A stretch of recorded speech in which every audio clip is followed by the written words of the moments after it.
Bueno, qué alegría poder estar aquí hoy con vosotros. No sabéis lo privilegiada que me siento. Me siento privilegiada, por supuesto, por el contexto. Colombia es un es un hub de cambio, es un hub de revolución. Y también porque estoy dentro del contexto del Grupo Santillana, Grupo Prisa, que siempre me ha acogido en los mejores momentos, en los que más me gustan a mí, en los momentos de cambio, en los momentos en los que uno dice, oye, ¿y por qué no? ¿Y por qué no damos un paso más? ¿Y por qué no nos atrevemos a hacerlo? Este año, además, con la OEI, pues es un verdadero privilegio que esto tenga una expansión o una exponencialidad mucho mayor. Lo único que siento, menos mal que estamos en streaming, que también, bueno, pues quizás mi madre puede escuchar esa preciosa presentación que habéis hecho, que me ha encantado. Gracias. Bien, vamos a hablar de lo que es revolucionar. Evolucionar es relativamente fácil, es partir de algo que uno hace y simplemente mejorarlo a través de procesos, procedimientos, etcétera, etcétera. Esto es lo que hemos hecho a lo largo de muchísimos años desde la Revolución Industrial. Pero revolucionar requiere un paso adelante en algo que no es cómodo ni sencillo para el ser humano, que es la innovación. Cambiar algo hacia un lugar que no existe es realmente difícil, no es sencillo de hacer. Así que si vamos a querer revolucionar, vamos a intentar hacernos las preguntas adecuadas para cumplir con la misión que tenemos. La primera es esta pregunta: ¿educarnos o extinguirnos? ¿Alguien se ha preguntado en el contexto en el que estamos si realmente la educación tiene una misión diferencial con respecto a lo que hemos venido haciendo hasta ahora? Y si esa misión tiene una potencialidad de consolidarnos en un futuro mejor con respecto al que venimos. La cuestión es que esta no es una pregunta fácil de contestar, pero la respuesta es muy sencilla, y es que nosotros hemos sido, desde que existimos como sapiens, educadores.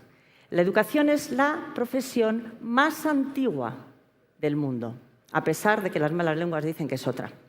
Desde que existimos, estamos acompañando adaptativamente a las generaciones futuras para que se perpetúen en el tiempo y en el espacio, este lugar común que se llama Tierra. Así que sí, tenemos que educarnos, pero qué difícil es educar en la era de la inteligencia artificial, donde hasta ahora lo que hemos venido haciendo es precisamente asignar o atribuir una responsabilidad con eso de el entrenamiento intelectual de nuestros jóvenes a través de la educación, cuando aparece algo que se llama inteligencia artificial. ¿Cuál es nuestro espacio? ¿Qué es lo que va a suceder? ¿Dónde vamos a estar?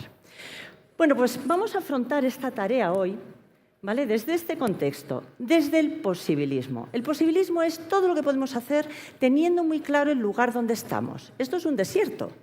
Obviamente, en un desierto no podemos esperar ciertas cosas que serían un simple y un mero optimismo ciego. Y tampoco deberíamos de hacer algo que es muy frecuente cuando quieren vendernos cosas que no tienen valor, que es un positivismo tóxico. Nos generan unos mundos perfectos, unos lugares hacia los que deberíamos de aspirar a ir, pero que no son reales ni son visibles. Vamos a hablar de posibilismo, vamos a hablar de todas las cosas que podemos hacer, y para eso vamos a tener que hacer un ejercicio que no es sencillo. Vamos a tener que hacer un chequeo del lugar donde estamos actualmente, porque efectivamente, si no estamos en mitad de la selva, sino en un desierto, deberíamos de saberlo para poder calibrar bien cuáles son nuestras posibilidades. Nadie quiere hacerse chequeos, todo el mundo prefiere no ir al médico, porque parece que casi lo de ir al médico es como una antesala de que nos detecten algo o que nos digan que algo no funciona o que en algo deberíamos de cambiar. Pero, sin embargo, hay chequeos médicos que son milagrosos.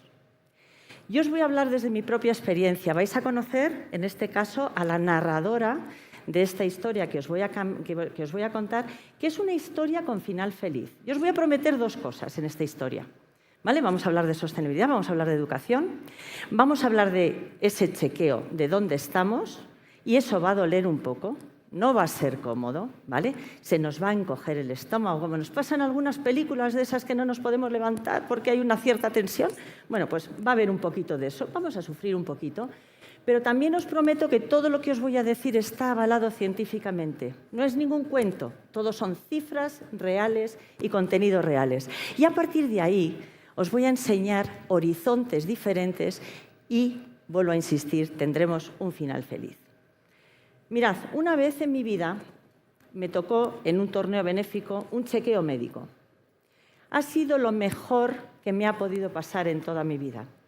En ese torneo benéfico todo el mundo ganaba un montón de premios, de esos de viajes, gafas, todas de marca, todos premios fantásticos, y a mí me toca un chequeo médico cuando en aquel momento yo hacía 60 kilómetros cada fin de semana en bicicleta porque estaba súper en forma.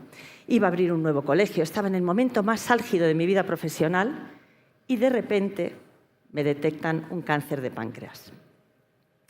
Cuando uno vive una experiencia en la que realmente le ponen delante la realidad, le dan una oportunidad de repensar cómo quiere vivir su vida.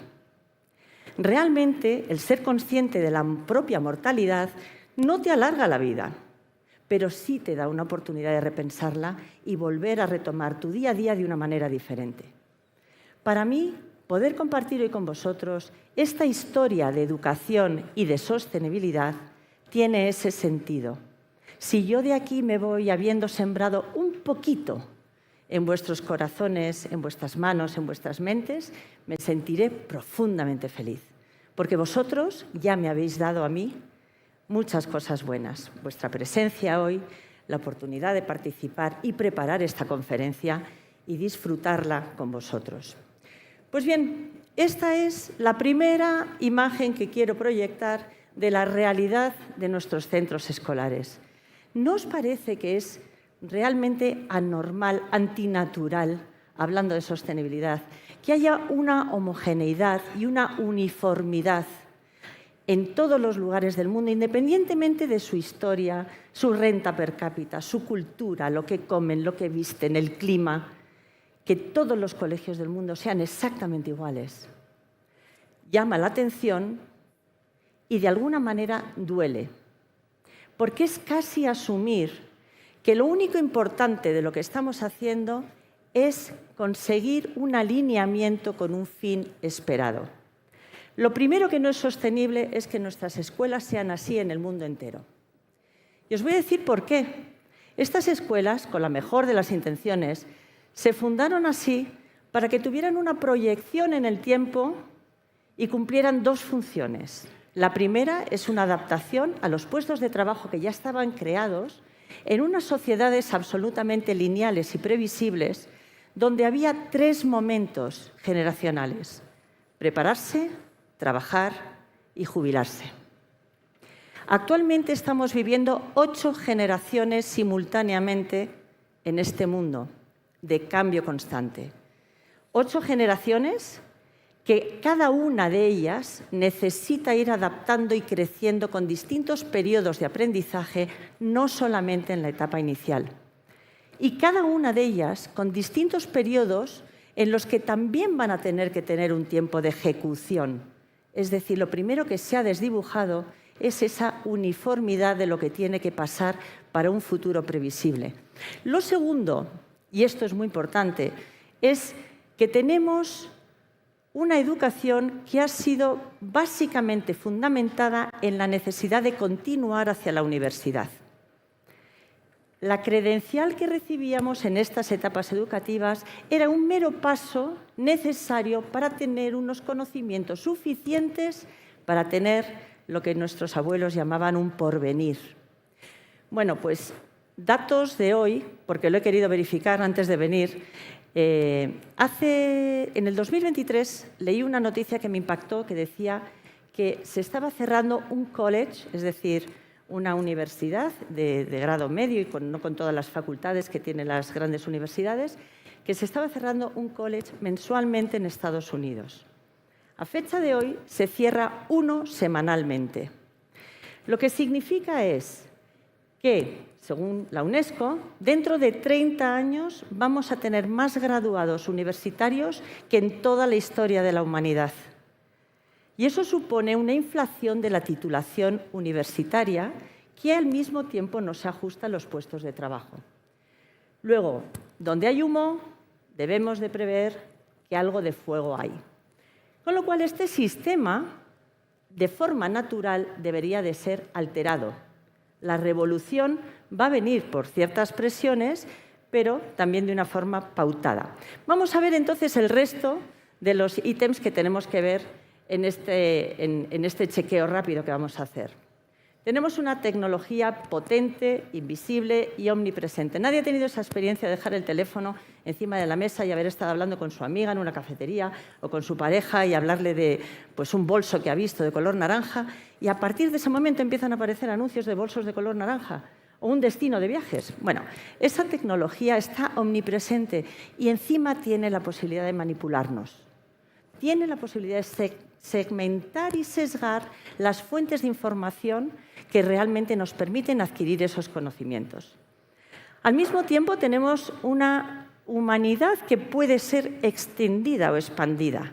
Más allá del implante coclear, se empieza a hablar de la posibilidad de que podamos tener implantes para compensar algún tipo de patología que podamos tener o necesidades especiales, igual que lo hacemos con otro tipo de aparatos ortopédicos cuando tenemos otras carencias.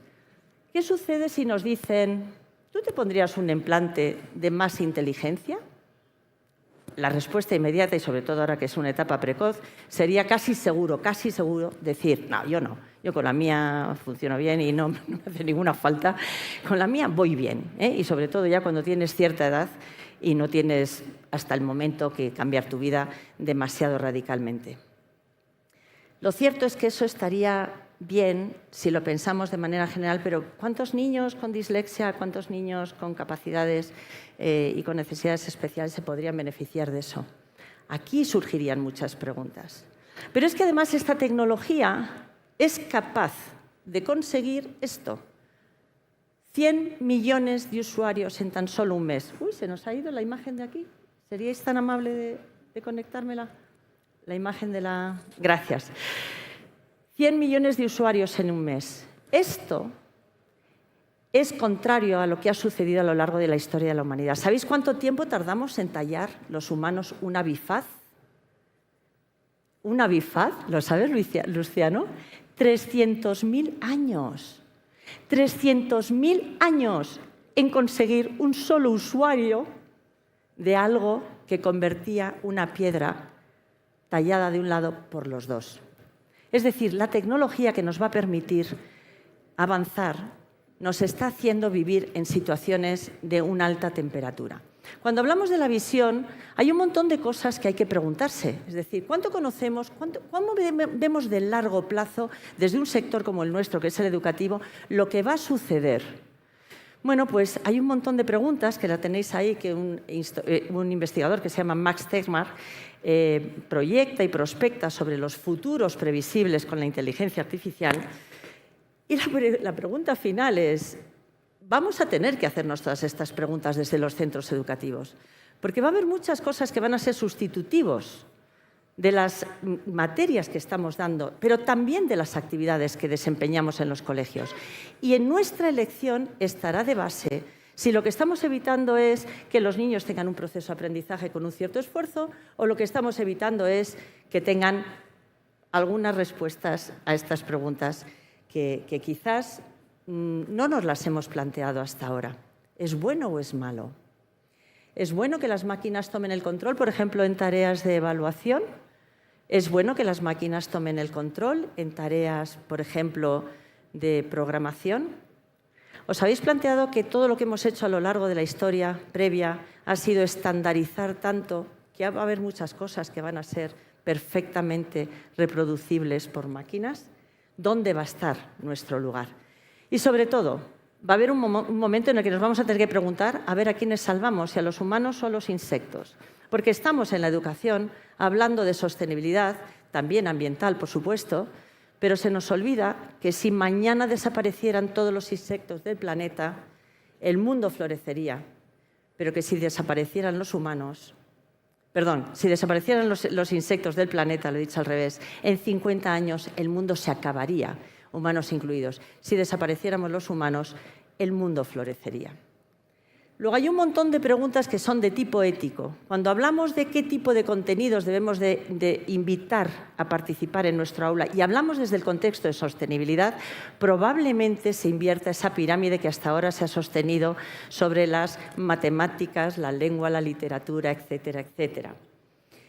Cuando hablamos de eso, tenemos que empezar a poner en primer lugar siempre la ética. ¿Qué tipo de cosmovisión queremos tener y en cuál queremos creer? Eso de los valores que siempre hemos hablado, que siempre hemos tenido en nuestro ideario, tiene que estar en primer lugar más que nunca. Y eso es sostenibilidad. Sostenibilidad es garantizar el bienestar presente sin hipotecar el bienestar futuro. Bien, pues si vemos cómo estamos de visión, lamentablemente creo que en la mayor parte de los casos, no porque seamos torpes o porque no estemos comprometidos, sino porque nuestro sector se ha quedado fuera casi siempre de la discusión sobre hacia dónde va el mundo. Solamente aquellos que somos valientes queremos dar un paso adelante y ver que realmente esa revolución requiere un análisis mayor. ¿Qué sucede con la audición? Todos esos estímulos que estamos recibiendo y que está evitando o impidiendo que podamos poner el foco en lo importante. Esto es algo que realmente está afectando a nuestro cerebro sapiens, que no ha cambiado nada prácticamente desde aquellos ancestros. Bien, pues el desplome de nuestra atención, el link que tenemos con cada una de las pantallas que tenemos, está dificultando mucho la circunstancia que estamos viviendo. Eso supone la mutilación de los estados de flujo. Si alguien tiene que crear un mundo nuevo y al mismo tiempo estamos mutilando su capacidad de disfrutar sobre esa creación de conocimiento, estamos dificultándole muchísimo la tarea. Porque además, casi todo lo que está pasando en la vida de nuestros alumnos es impermanente. Hoy te llega un mensaje, mañana te llega al contrario, pasado se supera por otro, también en la vida de los adultos. Y eso nos hace ser cada vez más superficiales. Así que tenemos un ruido continuo en nuestro oído que casi no percibimos, pero que realmente nos está impidiendo concentrarnos en aquellas cosas que son importantes. Vamos a ver cómo vamos de tensión, la tensión en la que estamos sometidos. Nos preparamos para una profesión que realmente todavía existe, pero a base de una estructura forzada que en la mayor parte de los países se llama legislación o regulación. La profesión hacia la que vamos es una profesión diferente y en la que tenemos que tener la valentía de estar presentes a la hora de definir. ¿Por qué? Porque hubo un tiempo en el que una tecnología que se llamaba imprenta cambió radicalmente una profesión, que era la de los escribanos. De hecho, desaparecieron. ¿Y sabéis qué profesión surgió? La de los profesores. Fue nuestra oportunidad. Había algo sobre lo que sostener aquello que teníamos que contar. Ahora va a haber muchas cosas que ya no vamos a tener que hacer nosotros. ¿Dónde vamos a preparar a nuestros profesores para que realmente tengan esa cualificación diferencial como personas que saben acompañar en la creación de conocimiento? La creación de conocimiento no es la inteligencia, no lo es. Es el proceso de creación de un pensamiento avalado por conceptos, contenidos, procedimientos, etc. Nos debemos a unos aprendizajes nuevos y, como ya he explicado, podríamos empezar a pensar que quizás esos aprendizajes son la robótica. ¿Cuántas veces hablamos de esos? Bueno, pues igual resulta que si partimos de la ponencia del principio, de la primera transparencia que hemos visto, quizás lo más adaptativo sería empezar a pensar en cómo ayudar a esos futuros adultos a que tengan procedimentado esa creación de criterio propio y al mismo tiempo que sean capaces de tomar decisiones y emprender los cambios que son necesarios para que nuestro mundo cambie en el sentido que necesitamos, es decir, sostenibilidad. Para tomar decisiones en el medio ambiente, en la parte social y también en la parte de gobernanza. Bueno, pues hay distintos modelos de escolarización que nos están poniendo a prueba y hay colegios en Estados Unidos y en Inglaterra mayoritariamente donde tienen una inteligencia artificial que es quien asiste en esas materias que son más o menos estandarizadas. Hace unos meses me suscribí por curiosidad, yo soy una persona muy curiosa y entonces me suscribí a unas newsletters donde te iban contando los avances que había en inversiones de tecnología. En apenas 6 meses, las grandes tecnológicas han derivado prácticamente todo su interés hacia la educación y están ofreciendo de forma gratuita herramientas para que los profesores las utilicen en los colegios. ¿Qué es lo que va a pasar? En muy poco tiempo, esos profesores van a estar entrenando a esas inteligencias artificiales a nivel mundial a hacer cosas habituales de los profesores, como son programaciones, como son evaluaciones, etcétera, etcétera, etcétera. Y eso va a ser un sustitutivo de nuestra función docente. Así que esa hipertensión es indiscutible. A quien quiera mirar y ver un poco más allá, es verdad que esto está generando mucha presión. Bueno, la hiperregularización ya lo hemos visto, ¿vale? Hace que cada vez seamos más dependientes de lo que quizás la norma nos esté diciendo que tenemos que hacer y menos libres para poder tomar decisiones, lo cual nos da una rigidez de nuestro sistema que no lo tienen otros. ¿Os imagináis, por un casual, a Steve Jobs con un mandato en el que las aulas tuvieran que tener un tamaño determinado, similar al suyo, las teclas tuvieran que tener un tamaño determinado, las funcionalidades de ese aparato que estuviera creando tuvieran que tener una funcionalidad muy limitada? ¿Os imagináis que él tuviera que crear o desarrollar su proyecto en un contexto así? Pues a nosotros se nos exige hacerlo muchas veces en contextos similares. Así que, bueno, veamos cómo entrenamos ese tono muscular. Estos son datos que existen del bienestar o el estado de ánimo de los profesores de la profesión docente en general, también de los directivos docentes. Desde esta posición es muy difícil poder ayudar a cambiar las cosas, porque cuando uno está agotado y cada vez le están cambiando las normas del juego, es muy difícil que se produzca un impulso de cambio. Lo que se suele producir es otra cosa que en psicología se llama indefensión aprendida. Es como, me da igual, dame lo que quieras, total, estamos como siempre. Yo voy a intentar seguir haciendo lo mío, que es lo que funciona, lo mejor que sé.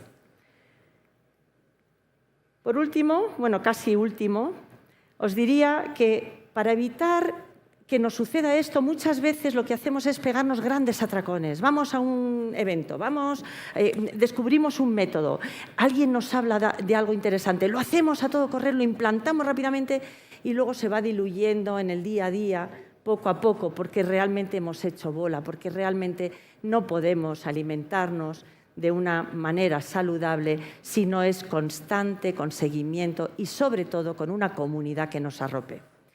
Bien. Eso hace que nos encontremos en un estado de ansiedad y depresión prácticamente continua en los últimos tiempos. La cuestión es, vale, muy bien, ya tenemos el diagnóstico, yo antes os hablaba del mío, el mío era de los de 7 meses de vida y ya, ¿vale? No sé cuánto nos da de sí, pero si en el mío había esperanza, de eso ha pasado 11 años, ahora, ¿qué hacemos?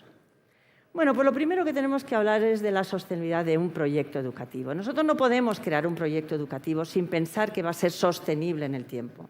Y para hacerlo sostenible en el tiempo, tenemos que vuelvo a insistir, a definir esa sociedad a la que aspiramos y a cuyos valores nos queremos ceñir. Esta es una imagen muy importante en toda la presentación. La fuente es el Ministerio de Educación finlandés.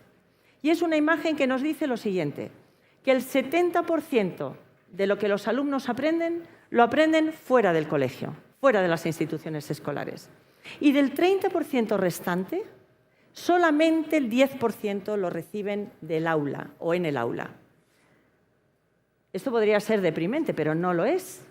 Lo que significa, en realidad, es que esos dos conceptos que están por definir, cómo es o para qué es la educación y cómo es y para qué es la sostenibilidad, nos permiten un 90% de posibilidades de cambiar, porque realmente tenemos todo por ganar, a pesar de lo que parece. Bien, ahora viene la parte, ya hemos hablado de la parte que más duele. Vamos a hacer ahora una parte muy rápida en la que vamos a ver un montón de cosas que se están haciendo en el mundo y que ponen un poco en jaque todo esto. Lo primero es que los espacios donde se aprende se están cambiando. Va a haber muchos ejemplos que voy a poner ahora donde los lugares de aprendizaje ya no es el aula, no tiene por qué ser esto, sino que se va ampliando al pasillo, al patio, a la comunidad, al comedor e incluso al metaverso, como lo vamos a ver ahora. Mirad, antes y después de un comedor escolar convertido en un colearning. Antes y después de un espacio que era deportivo convertido en un café-teatro dentro de un colegio. Antes y después, podéis ver ahí donde están situadas las puertas, de un aula normal, de un espacio normal de trabajo. Antes y después, donde los niños reciben esa instrucción. ¿Sabéis? Una cosa que aprendí durante mi enfermedad es que la digestión empieza por la salivación. No hay buena digestión si no existe deseo. Antes y después de una zona de recepción, donde hablamos con los padres, antes y después de zonas de juego que se convierten, ¿por qué no?, en juegos intelectuales también. Antes y después de terrazas en climas que nos permiten aprovechar cada rincón para que sea un privilegio de compartir con los alumnos.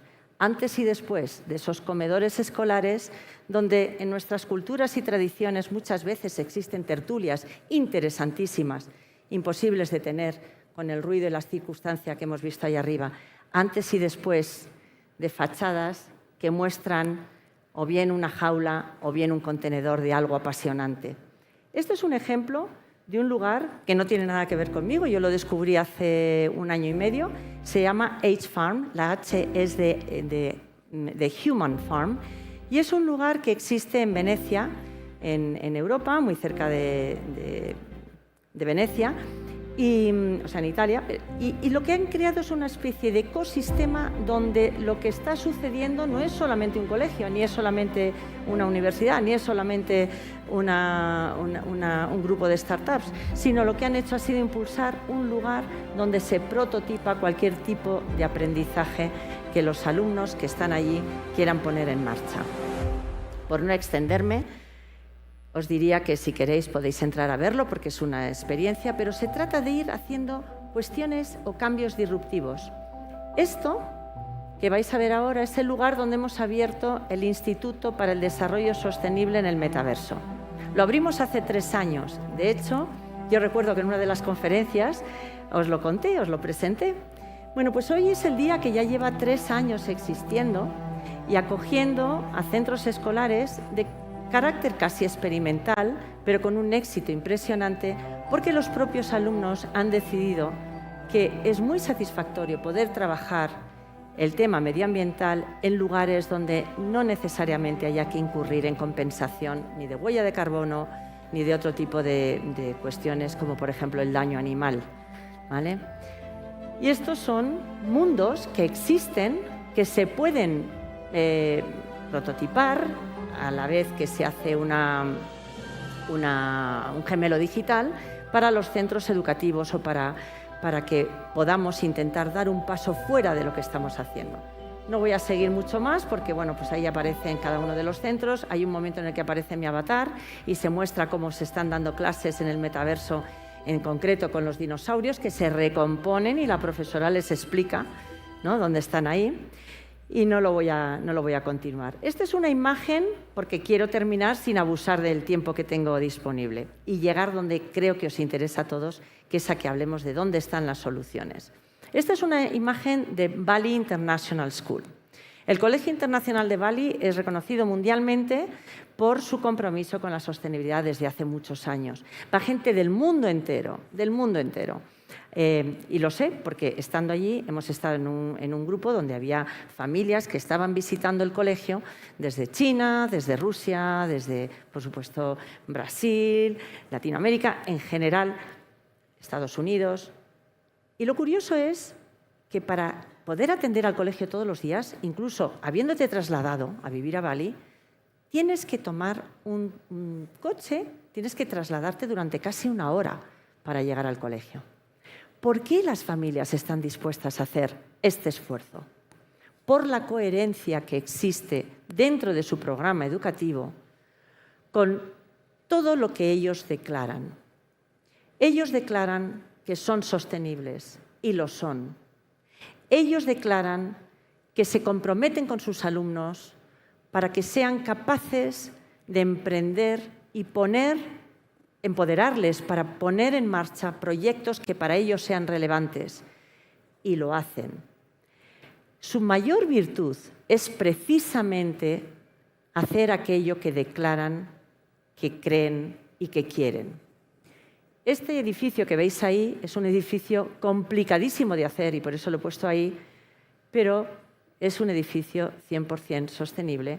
Toda la base que tienen en el suelo está hecha con los restos de aviación que ya no se puede utilizar. Otra forma de introducir cambios es tomando, si el resto del mundo está tomando partido sobre aquello que es nuestra competencia, que es la educación, tomemos nosotros ese espacio que no se nos ha dado, que es el espacio exterior, y creemos en esas comunidades más amplias que tenemos, esas posibilidades de aprendizaje que lideramos nosotros. Las rutas de aprendizaje son rutas donde, dentro de los centros educativos, se van mostrando cuáles pueden ser las diferentes formas de impacto que se puede generar por parte de los estudiantes. Estas rutas no solamente tienen elementos interactivos, por ejemplo, hornos solares o molinos de viento o un biodigestor. El biodigestor, por ejemplo, es un elemento muy singular donde se reciben todos los elementos orgánicos de los comedores escolares que, como sabéis, generan muchos residuos. Esos elementos orgánicos generan metano con el biodigestor y, a su vez, los alumnos pueden trabajar haciendo clases de cocina, específicamente muchas veces al aire libre. Cada una de ellas lo que está permitiendo es que se produzca un tipo de aprendizaje diferenciado. Este es el ejemplo de cómo se van implantando cada una de esas rutas. Aquí hay 2 rutas implantadas en un colegio, para que lo veáis sobre un plano, y aquí serían las otras 2. ¿Vale? Aquí estarían las de las tecnologías apropiadas y, como veis, hay muchas formas de estar generando y compensando la propia huella. Cuando hablamos de dar credenciales a los alumnos y realmente hablamos de sostenibilidad, ¿cuánto nos merece la pena un alumno, por ejemplo, que en su app, que en su dispositivo, tengamos claro que ha generado, con los datos que hemos podido recoger, gran parte de la compensación, o bien de huella de carbono o bien de generación energética para el centro escolar? Un alumno que, digamos, es de notas medias, matemáticas lo va salvando, lengua va haciendo lo que puede, pero que, sin embargo, tiene este tipo de aptitudes, competencias, compromisos. ¿Son cuestiones relevantes para ese futuro de ese alumno y para el mundo en el que vivimos? ¿Son adaptativas? ¿Entra dentro de la parte de responsabilidad que tenemos como educadores o no? Yo apostaría por él. Yo me iría, sin duda, de viaje con ese alumno, más que con otros que igual pasan los fines de semana estudiando y buscando otro tipo de credenciales. Esto es un ejemplo de un colegio en Ecuador, en el que también trabajamos, donde tienen incorporados todos los elementos que os hemos dicho. Y este último es un colegio donde creamos un hub de innovación en mitad de la Amazonía ecuatoriana, en este caso muy cerquita del río Napo, donde los propios alumnos estaban recogiendo las propias piedras del río y creando el concreto para hacer, según unos planos determinados, una escuelita, un lugar de afluencia de los alumnos. Si yo pusiera esta imagen así sin más, os daría que pensar. Pensaríamos muy fácilmente que esto es casi una cárcel. Sabemos que es un colegio porque tiene un montón de sillas, ¿vale? Que si no tuviera un montón de sillas se parecería a una cárcel. Es muy parecido. Bueno, pues este es un edificio para el que nos llamaron, porque una institución muy relevante a nivel mundial, os estoy hablando de la Liga y la NBA, no estoy hablando de esto, habían creado todo un complejo deportivo en Madrid con unas posibilidades de éxito rotundas, pero al colegio no quería ir nadie. Y entonces trabajamos creando toda una estructura verde que generara esa posibilidad de bienestar, haciendo una propuesta de integrar la naturaleza. Una propuesta en la que los espacios fueran flexibles y en la que los espacios permitieran el intercambio, no solamente por asignaturas y materias, sino también entre personas de otro tipo y bueno, pudieran llevar a cabo otro tipo de actividades. Es obvio que el primero y el segundo no tienen nada que ver. Y ahora ya llegamos a la parte ASG. Hemos hablado de posibilismo, hemos hablado de bienestar, hemos hablado de impacto, de cómo hay un montón de iniciativas que se están llevando a cabo. Algunas de ellas se van a poner en valor, y me alegro muchísimo, en el día de hoy con motivo del premio que se va a dar a las escuelas sostenibles. Y eso tiene un valor incalculable. Pero lo cierto es que al final el dibujo nos sale un poco trufado. En España había un programa de televisión en el que nos daban gallifantes de premio. Los gallifantes era una especie de muñeco que habían creado los alumnos, los niños, que eran una mezcla entre el elefante y la gallina. Entonces, bueno, pues ese constructo que habían creado tenía un sentido creativo, pero claro, cuando hablamos de sostenibilidad, pues no queda tan bonito. Queda divertido, pero no queda bonito. ¿Qué es lo que está sucediendo? Lo que está sucediendo es que con la mejor de las intenciones, en un sector muy nuevo, todos los que se acercan a mi edad saben que sostenibilidad hasta hace muy pocos años era lo de pinta y colorea, era lo poco importante. Pero mi planteamiento y mi compromiso es precisamente el contrario. Si la sostenibilidad es precisamente el centro sobre el cual se tiene que construir y constituir la educación del futuro, independientemente de que tenga que integrar las tecnologías que hemos dicho que están llegando y que están presentes, lo cierto es que tenemos que tener medidas de medición, de impacto y de estandarización para que nuestra voz sea oída. Defiendo profundamente que la educación es el sector más importante para el futuro de nuestras sociedades, como he dicho al principio, educarnos o extinguirnos. Pero para poder ver generosamente, poder mostrar al mundo que esto es importante, tenemos que hacerlo de una manera mucho más sistematizada. No se puede hacer solamente a base de voluntarismo una revolución. Es verdad que para que exista una revolución tiene que haber un ardor y un clamor, pero si no está organizada, si las cosas no están bien pautadas, lo único que hacemos es llevarnos a nuestra gente hacia abismos que no se pueden solucionar. Así que ahora lo que nos corresponde es ordenarlo, poner orden en eso que hemos dicho que es relevante. Y en la medida de lo posible, que la imagen final se establezca a través de un plan. Un plan que ojalá sea tan exponencial como lo es la tecnología. Aquí me gusta hacer una pequeña broma, sobre todo porque estáis siendo alumnos absolutamente generosos conmigo, todos atentos, tomando notas, algunos incluso fotos. Esto es maravilloso. Pero vamos a ver, ¿cuántos de vosotros, ¿vale? Os voy a dar dos opciones. Algunos ya lo sabéis, estoy segura, pero otros no. Hoy nos pueden dar $1.000.000, así. Y la opción B es, no nos dan hoy $1.000.000, hoy nos dan $1, pero nos van dando cada día, durante un mes entero, el duplo, es decir, exponencialmente, el múltiplo de eso que hemos recibido. El día 1 recibimos $1, el día 2 recibimos $2, el día 3 recibimos $4 y así sucesivamente. ¿Cuántos de vosotros elegiríais la opción A? Dame el $1.000.000, que esto es una cantidad muy importante. $1.000.000, $1.000.000. Vale. ¿Cuántos de vosotros elegiríais la opción B? Todos vosotros acabáis de ganar $10.000.000. Hacer que las cosas sean exponenciales es muy importante, es fundamental, porque en un momento en el que el cambio es tan rápido, es absolutamente necesario que nosotros también consigamos un impacto directo y rápido, eficaz. Así que vamos a trazar un plan, pero que sea, por favor, que sea exponencial, porque si no vamos a llegar tarde. el resto de los sectores nos van a decir, te vamos a decir cómo tienes que actuar.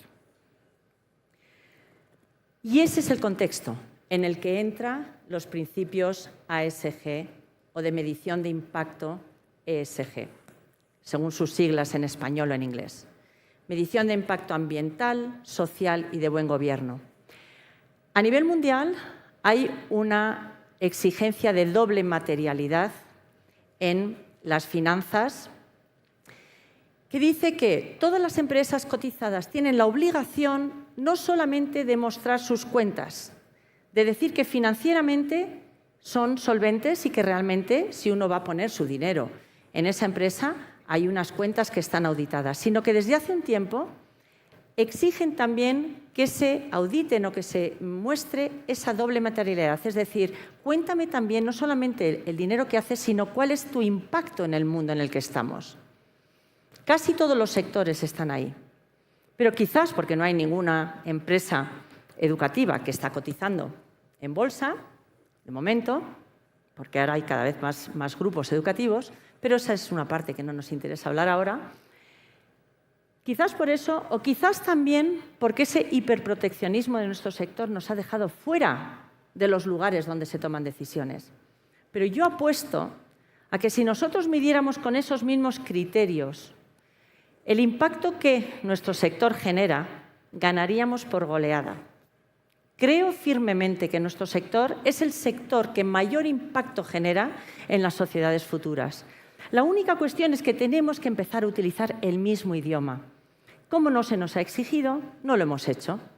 Sin embargo, si somos listos y empezamos a avanzar un poquito más rápido y lo hacemos exponencialmente basándonos en la estandarización que ya existe, habremos conseguido encontrarnos en un lugar que nos corresponde, que es el lugar donde se toman las decisiones del futuro. World Economic Forum. Asuntos que consideraban importantes en el 2010 y asuntos que consideramos a nivel mundial importantes en el 2022.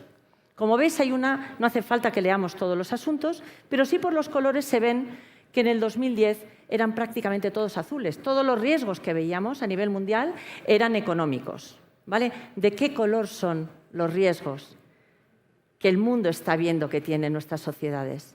De color verde y naranja, medioambientales y sociales. ¿Quién va a hacer ese cambio? ¿Quién está mejor posicionado que los educadores para hacer ese cambio? Bueno, si tuviéramos datos que poder aportar, quizás nosotros podríamos decir a la economía mundial que el nuestro no es un lugar donde se supone que es un gasto para nuestras sociedades, sino la mejor y mayor inversión que se puede hacer. Cuando hablamos de ese cambio de paradigma, vemos que también ha evolucionado a nivel normativo. Hay ahora mismo una clara tendencia a que las normas internacionales vayan ajustando sus demandas, sus exigencias a todos los sectores. Al educativo todavía ni se le espera ni se le ha oído. En Europa un poquito más, porque como somos un continente un poco más antiguo, pues nos dedicamos a poner en orden. Somos menos vanguardistas, tenemos ese impulso mucho más limitado. Iberoamérica, Latinoamérica es un verdadero privilegio porque hay una impronta de innovación y un impulso de emprendizaje que os puedo asegurar que en Europa no existe. Y os doy la enhorabuena. Esto llegará más pronto, más tarde, pero llegará también aquí. La búsqueda de una norma que quizás desde arriba nos van a imponer. Pero si tomamos la delantera y nosotros utilizamos el mismo idioma, los criterios GRI, los criterios que se están utilizando para medir esa doble materialidad en otras empresas, igual llegamos antes y podemos demostrar que nuestro impacto es relevante. Para eso tenemos que medir distintas cosas, basándonos, por supuesto, en los distintos argumentos que cada una de esas normativas ya desarrolladas nos están dando. Son muy complejos, están hechos para empresas que contratan a las grandes consultoras a nivel mundial con unos contratos millonarios, ¿eh? No quiero decir marcas, ni nombres, pero vamos, os aseguro que hay todo un mundo, unos contratos millonarios para hacer esos informes ESG.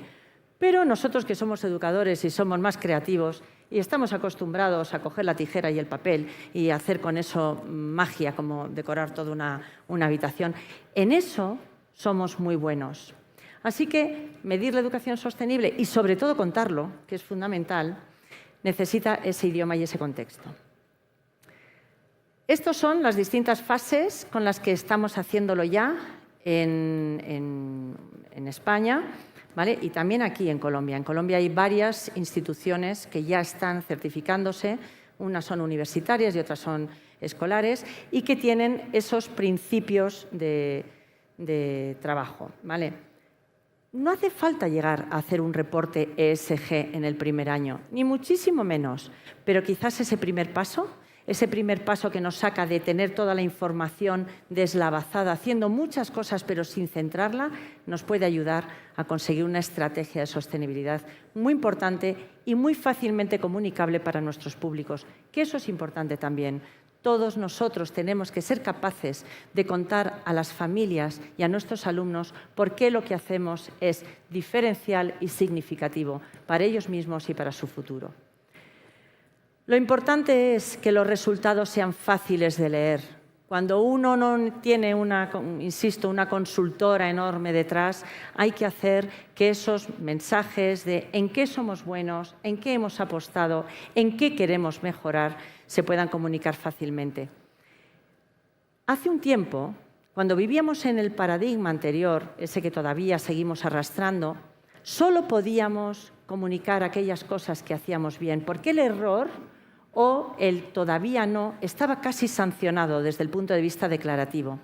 Pero hoy, decir a tu comunidad educativa humildemente, pero con firmeza, esto es en lo que creo y en lo que estoy trabajando y todavía no he llegado a conseguirlo al 100%, estos son los pasos que he previsto, los voy a medir y si en algún momento me estoy equivocando, rectificaré y volveré a empezar. ¿Me ayudas?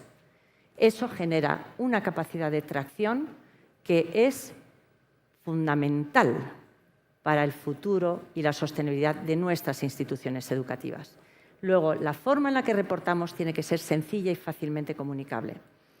Esto es parte de ese proceso que os he comentado y, en cualquier caso, la posibilidad de tener una herramienta que nos permita que esa medición se pueda trasladar a esos múltiples formatos nos ayuda enormemente. ¿Por qué? Pues porque efectivamente las instituciones educativas no tienen un personal con una cualificación diferenciada para cada una de las cosas que nos va llegando. Las instituciones educativas no tienen un abogado, un médico, un ingeniero.